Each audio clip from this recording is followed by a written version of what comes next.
Hey everybody, it's David A. Perez with the BYOE podcast, Building Your Own Economy. And today I have a special guest, CMO, a big contributor to the marketing industry as a whole, somebody who specializes in helping helping businesses acquire new business clients, somebody who specializes in developing the best hooks in marketing, pretty much spot on across the whole world. I'm not joking when I say that. Somebody I really admire, somebody I work directly with almost on a daily basis to help scale and grow our companies, Mr. Dan Tapia. What's up, man? What's up, my man? All right, so we're going to talk marketing. And actually, this is good because I think we're both in the zone right now as far as marketing is concerned.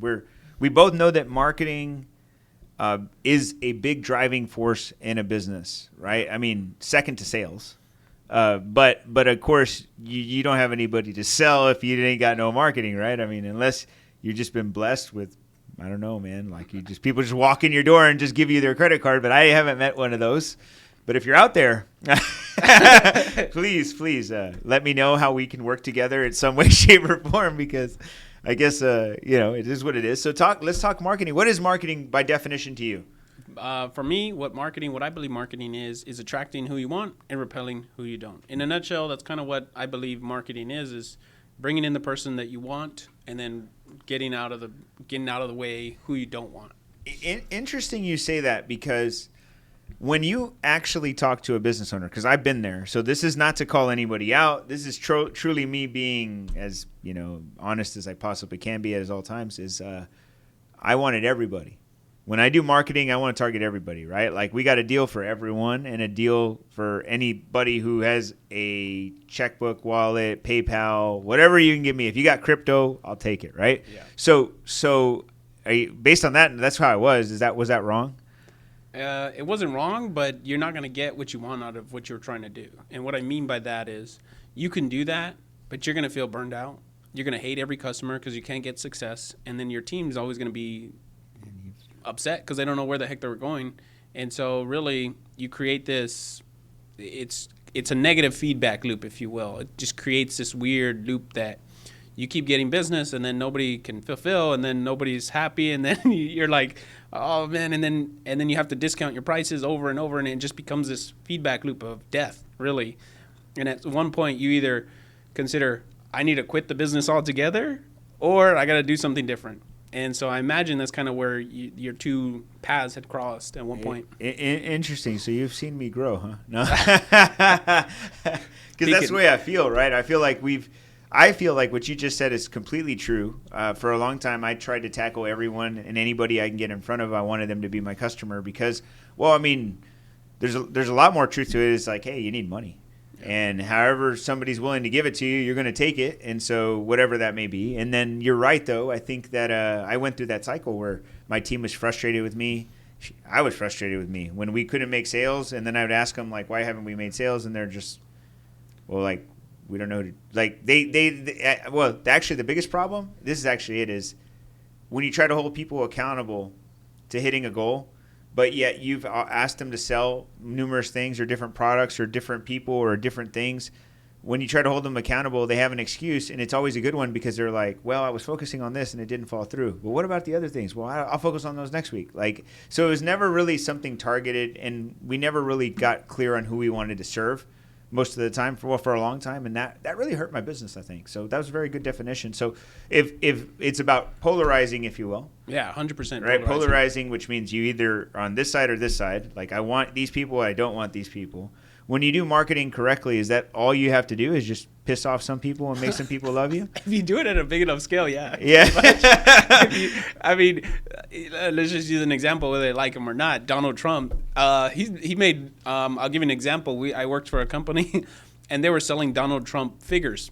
And whether he said something or not, their business blew up overnight, like literally to the tune of millions of dollars a month selling a Donald Trump toy. And it had nothing to do with him selling anything. It was just he was so polarizing. People either hated or loved him, that people could feed off of his, the polarity of it. So do you think people were buying those things like to burn them, and some people were like putting them on their, like some put them in the fireplace and some put them on the fireplace? Like, yeah. It was like, you know what I mean? Like, some were like, I hate this guy, burn it. And the other one was like, That's my idol. Yeah, well, we saw videos of both. We saw videos of people putting it on their dashboard, like as their saving grace. You know how like they have the hula or the Jesus? They had the Donald Trump. And then we had other people that literally were burning the thing on a video just to show how much they hated him, so they can post it on social media. But I love him or hate him, that company made money, right? A bunch of money. They made a bunch. I mean, that company went to like 7 figures almost overnight, if you will, like because they leveraged polarity, like you said. Is that's the marketing? Is like, it was like they identified who they wanted and who they didn't. Either way, both of them still paid. That's right. And actually, in that case, it was, even if it was polarizing, they still paid. Like most businesses don't get that. Like they get the people who want to pay them, they pay them, and the other people are like, screw them, I'll never do business with them. In your case, it was interesting how that worked. Like the guy actually had I don't know, like it's that statement I think in that you're taught in marketing is like, any publicity is good publicity. Yeah. Right? Yeah. Like, and it still is true, though, right? Would you say that? Like, even if people don't like you, as long as they know you, it's important, right? I think there's a threshold, though. There's like, there's definitely that, but I think there's a threshold to be had that you can only get there. Like, for an example, me and you both know Grant Cardone.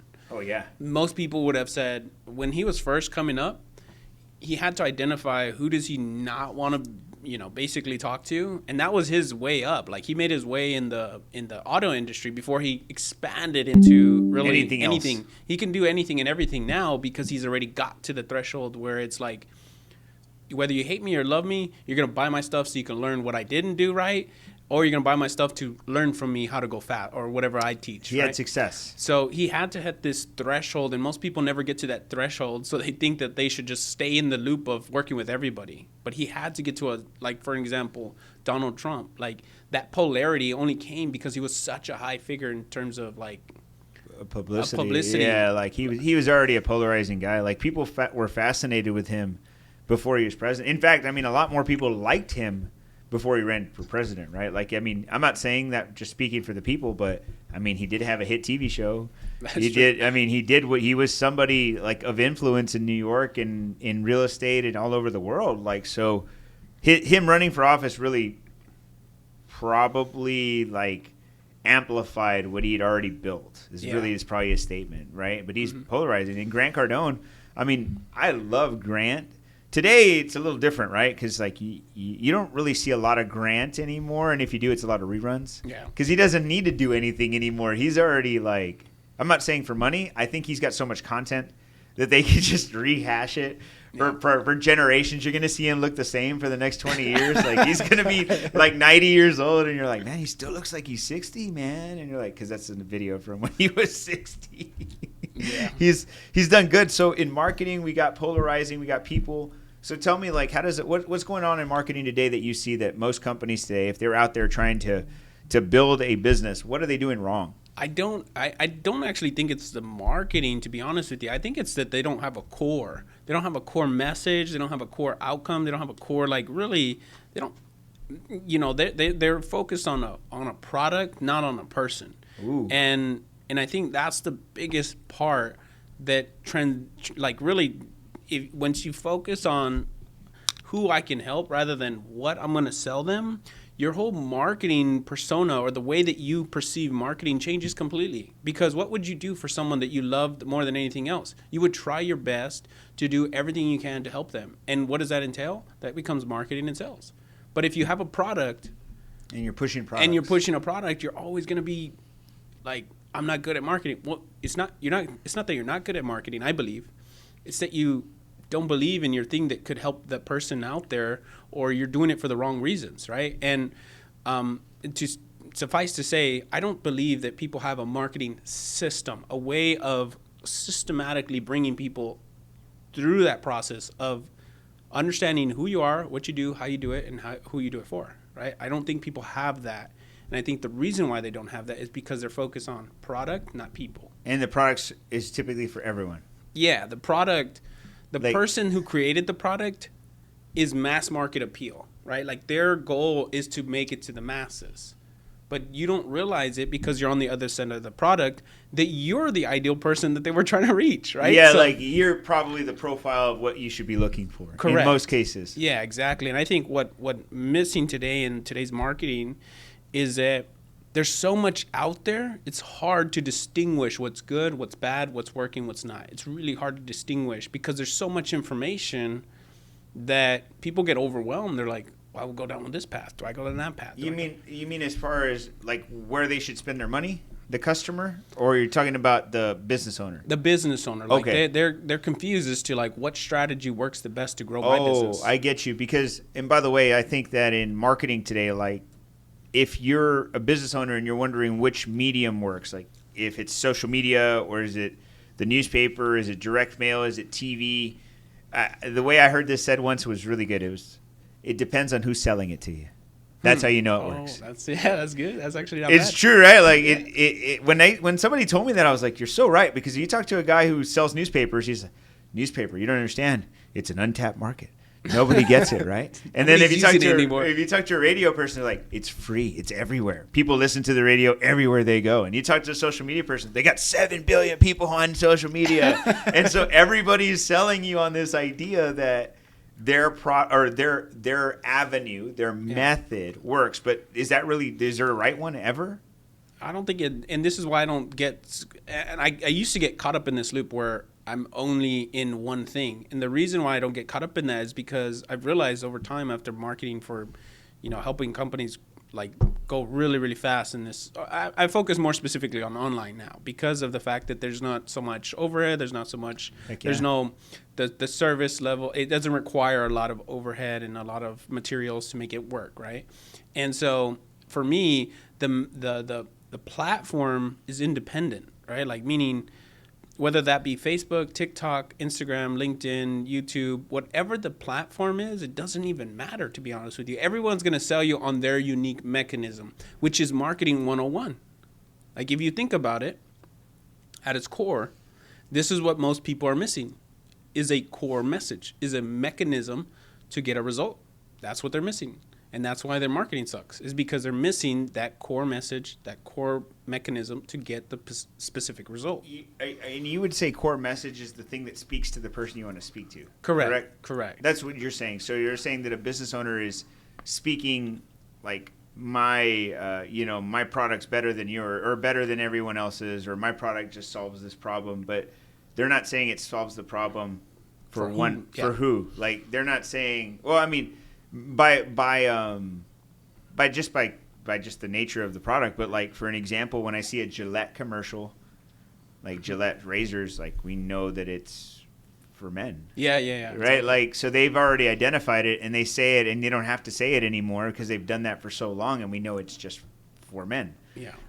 So is that kind of like what you're saying? Like they know who they're speaking to, and so everything they do speaks to that one person? Correct. I mean, and then, but there's also a little bit, there's a little bit of, and using Gillette as an example is, for most people watching this, you're not Gillette, Well, yeah, Amazon. Yeah. But what I meant was is they say it's for men. Like they always say I'm speaking to men. Correct. I know that they've built that for years, but like they never say this is for anybody who wants to really use a good razor. Yeah, exactly. So they targeted who they wanted, and then that became like their North Star, if you will. Like everything that they build comes off of this person right here. Gillette, now they have Gillette, cream or like, shaving gel, and then they have Gillette deodorant, right? But it's all based off of a core person and a core offer. I think what would be a good analogy for people to understand is that like Gillette would not go to a women's conference. That's actually, where would you go? Yeah, like where would you go to find the right person that would buy your product? And if you don't know where that is, then you haven't defined who you're serving, right? Yeah. Because if I see that a lot in businesses where they go out and they market like at a convention or a conference or a local community event, but they pick an event just based on the number of people that are going to be there. Like, how many people are going to be there? Oh, it's going to be 1,000? I should go to that. Yeah. Right? But then it's like it's an event for kids. and you sell products that are for senior citizens, and it's like, well, they got to have grandparents. Like, and it's like, so you justify the reason to go, but it doesn't necessarily mean anything. So I think that probably would be a big distinction for the audiences to get, is that you should just know who you serve so that that's where you go. Correct. Every day. Yeah. And if you go anywhere else, what are you doing? I mean. Yeah. And it's very difficult, I think, to like in the example that you said for an event, right? Another way, like you really want to, when it comes to marketing, you want to like you said, distinguish yourself, kind of like separate yourself from the pack. Like if you're going to an event right now and you're just blending in with everybody, that's your problem. You haven't like specified who you are or where your differentiator is, right? Like you haven't told your story in a way that's going to attract that kind of person, or told your product story in a way that's going to help anybody want to be magnetized towards it, right? So it's... Could we use Gillette again? Gillette, yeah, go Gillette. Well, what's their slogan? I don't know. The best a man can get. Really? Yeah. Or like Men's Warehouse, it's like, you're going to like the way you look. You're going to like the way you look. Guarantee it. But and the cool thing is they don't have to say it's for men, because the name of the company is Men's Warehouse. Correct. So like it's, once you see this, by the way, anybody's watching this and you're like epiphany right now, like, whoa, like once you see it, now you won't forget it. Yeah. Now you're going to be like, crap, I've been talking to the wrong people all my life. Yeah, exactly. Everybody does it when they start in business. I think everybody talks to the wrong client. Because you have to, because you're thinking money. You're not thinking outcomes, results, product market. You're not thinking long term. You're thinking, I just need to get out of what the pain is currently. Some people, it's like, I just need to stop working at this 9 to 5 and do this over here. And if I make $5,000, okay, cool, I can justify it. Let me just keep doing the same thing. And then you find out, 3 months later it didn't work. Yeah. And you're like, oh crap, here we go. It happens to everybody, man. I mean, you got to focus on one thing. I meet people all the time who, golly, they just want to serve everyone. I actually just had lunch with somebody who was just telling me, it was so funny because he's like, so what do you think, what do you focus on? I was like, truthfully, I focused on a lot of things, and I'm trying not to do that anymore. I'm trying to stay focused on one thing, because one thing is important to me, and one thing can get me very far, and one thing's easy to present. Anyways, and then I said, so yeah, that's just how I'm doing it. And I said, what do you do? And then he told me like 30 things, and I'm like, so what do you do? Yeah, and then yeah, exactly what I said. So what do you really do? And he's like, well, on this day I do this, and on this day I do this, and I'm just thinking like, what the heck, man? Like, and then he's like, so what do you think I should focus on? He asked me, and I said, I don't know, but I would just say you should probably focus on one thing. So then towards the end of the conversation, he says, yeah, man, and so I've been thinking about starting this other thing, and I'm like, did we not just have this conversation about focus right now? And that's because like I have no I guess I don't benefit from his success or his failure. Gotcha. Like financially or anything. Obviously, if he succeeds and I talk to him, I feel good about myself, but I don't get anything out of it than just a good feeling. Correct. But I was thinking like, I just exposed this person to something, and he still didn't get it. I'm like, oh shit, this is going to be a tough road for him. Like, this is a tough road, man. Because if you don't get it, oh man, you will. I've been on that road for a long time. Yeah, a lot of us are, because at our core, entrepreneurs really are people that want to change the world and want to do right by everyone that they come in contact with. I haven't met one person that tries a new business or tries something new that says, doesn't want some level of freedom in their life, some level of separation from what's currently out there in the world, doesn't want to do something better in the world. And as a result, they go after everyone because they're like, I could save everybody. I could be, the savior, right? You could be the savior to everyone. Nice. And you figure out after a couple of years of doing it the wrong way that you're like, God, man, if I wanted to just... you look back in 3 years and you'll ask yourself this question. If you haven't, you're going to get to this point eventually. You're going to say, man, I wish I figured I'd be further along by now. Everybody says that. Everybody would have said that, unless, you do the right things in the front end. But typically we're not going to do the right things. That. Nobody's going to do the right thing. It would probably be the equivalent of saying your second business will always be better than your first business.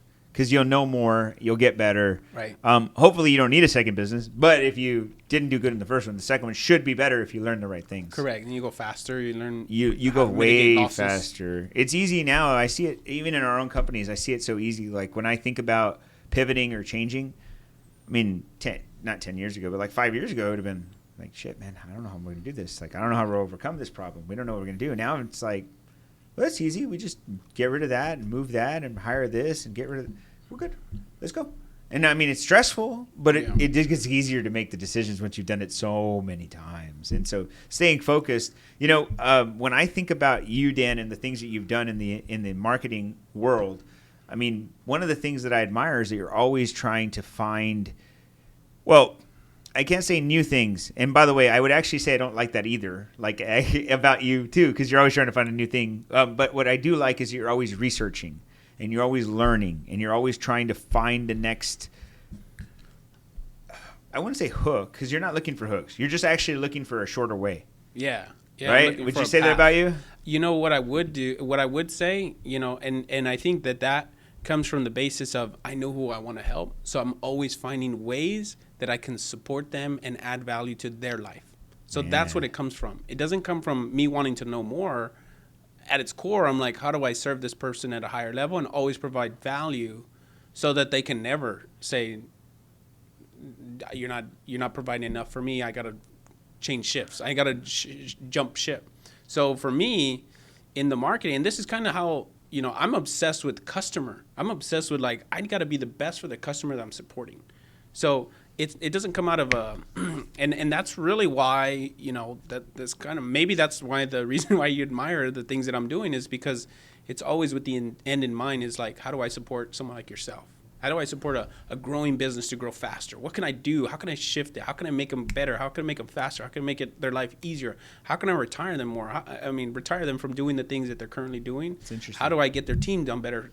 How do I get everything for one client better? And as a result, I get better clients because that client is going to say, dude, he'd do more than anybody else on the planet. Over-delivered. He's doing more than anybody else on the planet for me, and I want to give him to everybody. It's the over-delivered. And so really that's where the concept of me always investing back into figuring out the new, fastest ways so I can delineate what's good and what's bad. That's a big right? word. For you. Or I'm using you as an example, right? But let's say, for example, you had to go through all these struggles and had to buy all these courses and had to go through all these coaching programs to try to figure out what I know. You'd be like, nah, this sucks. I don't have the time for it. So someone like myself or a marketing person or a true someone that truly loves and respects their customer is going to do that for their customer. They're going to go through the hardships for the people that they don't want to go through it. Does that make sense? Yeah, definitely. I think over-delivering, what you said, is exactly what most people need to be thinking about. I think that's actually I think that's your biggest advantage in the marketplace, but it's also your biggest weakness because I feel the same way for me. Mm-hmm. It's one of those, I love to help people, but then some days I'm like, golly, I went too far. Mm. And I don't mean too far. It's just man, I've got so much work on my plate because I don't even need to do this, but I should do this because I feel like it's needed to be done. I always tell my team that all the time. I'm like, we over-deliver every day. Yep. You do more than is expected of you because at the end of the day, that is exactly what it takes to keep business. Being at par doesn't get you anywhere anymore. Just delivering on your expectations is standard today. Yeah. Now you have to beat expectations, which is really shitty if you think about it. Yeah. Even marketing could be anything, to be honest with you. Marketing could be literally anything. And marketing is really just getting a hook and attention and then getting that attention to pay you money, really, if you think about it. And so one thing I was thinking about the other day is I need a plumber to come to the house, right? And so I call 10 plumbers. Nobody answers the freaking phone. Nope. Ever. Service, and the other day I wanted someone to come cut the grass, right? I call 10 landscapers, nobody answered the phone. So your marketing hook could literally just be, we answer the phones when nobody else does. And you change the game. It doesn't have to be that hard. Marketing doesn't have to be the craziest thing. It just, who are you going to help? And what's the differentiator? You're the only differentiator you have to say, then you'll take all market share. I do what others won't, can't, or not willing to try to do it. Yep. And in that case, it's because these guys are all probably small mom and pops, and they don't believe in the value of having somebody in an office just answering phones all day, or they don't have the budget. It's the truth. Which probably comes back to the point where they're just kind of because they don't want to invest, so they can't go farther. They just continue to generate the same revenue and the same everything over and over and over. It's a vicious cycle. It's a crazy cycle. It's a scary cycle because you see the end, what's happening in 5 years, 10 years from there, and they don't see it. Yeah, I could see that. Well, it's interesting when you get exposed to how, when we know so much about business and you actually meet people in business, it's just second nature for you to kind of think about what they're doing right and what they're doing wrong. And if you're a good person like we are, we try to help. The problem is when most people don't pay for it. They don't pay attention. Yeah, so it's okay. That's why that guy today was just so I still want to do some more stuff. And I'm like, what are you doing, man? because he didn't pay. Yeah, exactly. He paid for my attention. And if I was to give someone just, one last closing kind of argument as far as, what should I be focused on? How do I help my customers? Then I would kind of refer back to 4 Ps. The person you want to solve, the problem that you're going to solve for them, the promise you're going to provide or the promise you're going to make to help them solve that thing, and then the process to deliver. That's it. You just do those. So 4 Ps of basic marketing is person, problem, promise, and then process. That's it. And you do those things, you create yourself basically a unique selling system. That was gold, man. All right, so I got one last question for you. What does building your own economy mean to you?